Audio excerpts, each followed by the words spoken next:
நான் போயிட்டு college join பண்ணேன். அப்போ வந்து பார்த்தீங்கன்னா நான் படித்தது எல்லாமே தமிழ் மீடியம் தான். ஆனால் படித்தது எல்லாமே தனியார் ஸ்கூல்.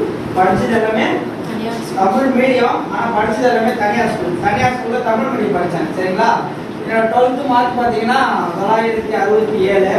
எங்கள் அப்பா நினைச்சாரு ஃபுல்லாக நல்லா படிக்கலாம் அப்படின்ட்டு வந்து இன்ஜினியரில் சேர்த்து விட்டாரு. அங்கே போன பார்த்தா ஃபுல்லாக இங்கிலீஷ்லேயே இருக்கு.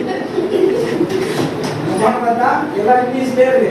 அங்கே போனால் வாத்தியார் டஸ்ட் எதுவுமே சொல்ல ஒன்றுமே தெரியல.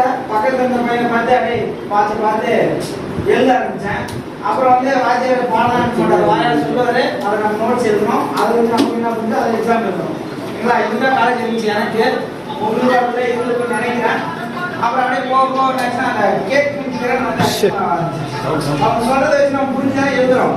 அதனால என்ன பண்ணேன், அப்புறம் கொஞ்ச நாள் அப்படியே first year second year third year என்ன பண்ணா பக்கத்துல பசங்க படிப்பாங்க. நம்ம வந்து ஏன்னா பாத்தியோட கான்செப்ட் வந்துட்டோம். அவங்க படிப்பாங்க, அவங்க படிக்கிறது எனக்கு சொல்றதா இருக்கும். அப்படியே கேட்பேன், அதை போய் எக்ஸாம் எழுதுவேன். ஒரு 80+ அந்த மாதிரி மார்க் வந்துடும்.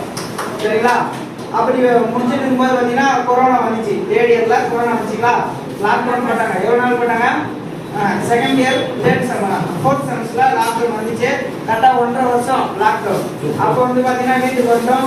வீட்டுக்கு வந்தோன்னா வாழ்க்கை நான் காலேஜ் படிக்கணும் பார்ப்பாங்களா? ஆர்மின்னு சொல்லிட்டு எல்லா வேலையும் கொடுத்தாங்க. அந்த வேலை செஞ்சுருக்கோம். அப்போ எனக்கு கூட படித்த ஒரு ஃப்ரெண்டு வந்து பார்த்தீங்கன்னா நெட்வொர்க் மார்க்கெட்டிங் இதை பற்றி அப்போ தான் எனக்கு ஃபர்ஸ்ட் சொல்கிறாங்க. அப்போ வேற ஒரு நெட்வொர்க் மார்க்கெட்டிங் எடுத்து இவ்வளோ சம்பாதிக்கலாம் போல அப்படின்ட்டு வெறுத்தனமாக ஓடுறோம் ஓடிட்டே வரும். ஊரில் வர மரியாதை ஏதோ குறைஞ்சிக்கிட்டே இருந்துச்சு. அப்புறம் செலவு வந்து பார்த்தீங்கன்னா நிறையா போயிட்டே இருந்துச்சு. சரி ஓகே, அப்புறம் திருப்பி காலேஜ் ஓப்பன் பண்ணிட்டாங்க. அங்கே போனோம். அங்கே போயிட்டு மறுபடியும் நாங்கள் பண்ண அந்த நெட்வொர்க் மார்க்கெட்டிங்க்கு ஒரு ஃபங்க்ஷன், கால் ஃபங்க்ஷன் சொல்லிட்டு இன்வைட் பண்ணாங்க. சரிங்க, அப்போ வந்தோம். அப்போ தான் எனக்கு இந்த வாய்ப்பு, மைலி கேட்ட வாய்ப்பு வந்து பார்த்தீங்கன்னா அமீர் சுல்தான் சார் வந்து எனக்கு வாய்ப்பு கொடுத்தாரு. சரிங்களா? எப்படி கொடுத்தாருன்னா ஒரு நாளைக்கு தினமும் பார்த்தா 5 ரூபா வரும். சரின்னு சொல்லிட்டு பார்த்தாரு. ஓகே, நம்ம ஆல்ரெடி காலேஜ் படிச்சுட்டு இருக்கோம். சரி மொபைல் ரீசார்ஜ் தான் எடுத்து பார்த்தீங்கன்னா நல்லா பண்ணிட்டு இருந்தோம். அப்புறம் 2022 காலேஜ் கம்ப்ளீட் பண்ணிட்டோம். எல்லாரும் காலேஜ் முடிச்சா என்ன பண்ணோம்? அவங்க லீடர் பசங்க ஏஞ்சி வெளியே போயிட்டாங்க. திருவனந்தபுரத்துக்கு வேலைக்கு போயிருந்தேன். எப்படி மற்ற ஸ்டூடெண்ட் எப்படி படிச்சா வேலைக்கு போகணும், நான் வந்து வேலைக்கு போயிருந்தேன். அவங்க கூட மயிர் பேசுற வாய்ப்பு என் கூட இருந்துச்சு. அப்புறம் வேலைக்கு போயிட்டு அந்த வேலையை அப்படியே ஓரளவுக்கு பண்ணிட்டு இருந்தோம். சரி ஓகே, இன்னமும் நம்ம வந்து பார்த்தீங்கன்னா வேலையே கண்டினியூ பண்ணோம்னா நம்ம வாழ்க்கையில் மிகப்பெரிய ஒரு சாதனை பண்ண முடியாது அப்படின்னு சொல்லி புரிஞ்சுட்டு அந்த வேலையை ரிசைன் பண்ணிட்டு வந்துட்டேன். வரும்போது நானும் மற்றவங்க எல்லாமே ஒன்றா இருந்தோம். ஆனால் இன்னைக்கு நானும் மற்றவங்க ஒன்றா இல்லை. நான் இன்னைக்கு என்னோட வருமானமாக மாதம் 54,000 சம்பாதிக்கிறேன். ப்ளஸ்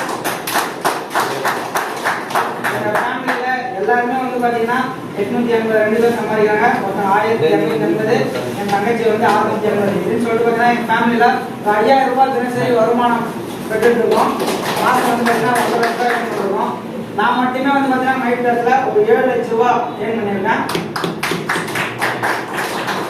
இன்னைக்கு வந்து பார்த்தீங்கன்னா அதாவது நானே இன்னமும் வந்து அந்த ஒர்க்லேயே இருந்தேன்னா என்னால் வந்து பார்த்தீங்கன்னா எங்கள் ஃபேமிலியோட இன்கமும் ரைஸ் பண்ண முடியாது. அது மட்டும் இல்லாமல் சாப்பிட வாய்ப்பு கொடுங்க. அதே மாதிரி வாய்ப்பு கொடுத்ததுனால தான் இன்னைக்கு என் மாமா மச்சான் பொண்ணு கொடுத்தது, எடுத்தது, வந்தது, போனது எல்லாமே நீங்கள் வந்து பார்த்தீங்கன்னா இங்கே கூட என் டீமில் ஒரு 8 பேர் இருக்காங்க. அவங்கள மட்டும் கொஞ்சம் எழுந்திக்க சொன்னேன்.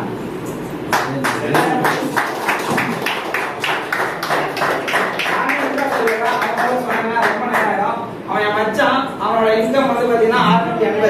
சரிங்களா? அந்த பக்கத்துல இருக்க எங்க அம்மா, எங்க சின்னம்மா, அவங்களோட இன்கம் 1280. எங்க அக்கா, இவங்களோட இன்கம் 880. அவர் வந்து பார்த்தீங்கன்னா விஷயத்துக்கு அந்தாண்ட ஒரு ஊரு, அங்கிருந்து வந்து பார்த்தீங்கன்னா பிஎம்ஆர் கரெக்ட் போனா தான் ஜாயின் பண்ணோம். ஆனாலும் நிறுவனத்தை பற்றி முழுசா தெரிஞ்சுக்கணும் அப்படின்ற ஒரு ஆர்வத்தில் அங்கிருந்து காலைல வந்து ஒரு மிகப்பெரிய நன்றி சொல்லிக்கிறேன். 60க்கும் மேற்பட்ட சிஎம் மெம்பர்ஸ் இருக்காங்க. ஆனால் அவங்களே கூட வந்து பார்த்தீங்கன்னா மீட்டிங் வாங்கன்னு போட்டா ஆனால் அலட்சியமா வர்றதில்லை. ஆனால் சார் வந்து பார்த்தீங்கன்னா போன வாரம் தான் ஜாயின் பண்ணாரு.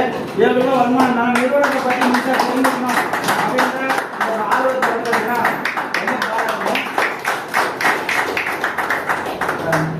இந்த மாதிரி வந்து பார்த்தீங்கன்னா வாய்ப்பு கொடுத்தோம். நீங்க வந்து பார்த்தீங்கன்னா எங்க ஊர்லேயே வந்து பார்த்தீங்கன்னா என் பேரை சொன்னாலே எல்லாத்துக்கும் தெரியும்.